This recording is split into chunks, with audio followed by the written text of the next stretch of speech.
السلام عليكم ورحمة الله وبركاته. ازيكم يا حبايبي؟ يا رب تكونوا بخير. النهاردة بإذن الله هنعمل مع بعض طريقة جديدة للقرنبيط، لذيذة وخفيفة جدا. طبعا احنا عارفين القرنبيط المقلي اللي احنا متعودين عليه. زي ما انتوا عارفين القرنبيط المقلي بيهدر زيت كتير بصراحة وبيبقى تقيل في الأكل، فأنا عندي أكتر من طريقة جربتهم. هنعمل مع بعض النهاردة طريقة وبعد كده أبقى أنزل لكم الطرق التانية. عندي هنا قرنبيط مسلوق مستوي 3/4 سوا كده، مش بسلقه للاخر عشان لسه هيدخل الفرن. وعندي هنا يعني خضروات زي ما انتم شايفين، يعني من كل نوع عودين كده نقطعهم مع بعض. وعندي فلفل الوان، وعندي كده حوالي كوبايه الا ربع دقيق وبيضتين وكوبايه لبن. تعالوا نشوف هنعمل ايه مع بعض. انا حطيت الفلفل الالوان بتاعي مع البصله صغيره وفصين توم كده مع معلقتين زيت مش اكتر.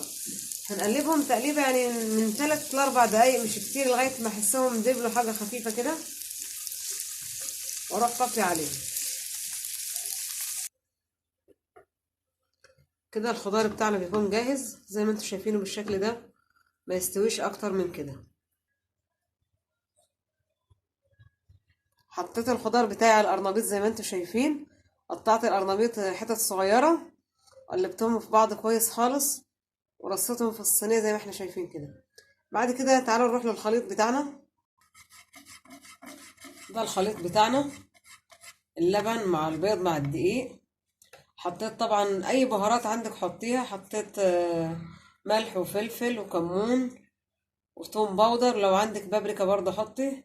بعد كده هنحط عليها الكزبره والشبت والبقدونس مع بعض. وده شكلها بعد ما استوت وطلعت من الفرن. جربوها وهتدعوا لي بصراحه، مش هتندموا، طعمها خيالي. وبالهنا والشفا. السلام عليكم ورحمه الله وبركاته.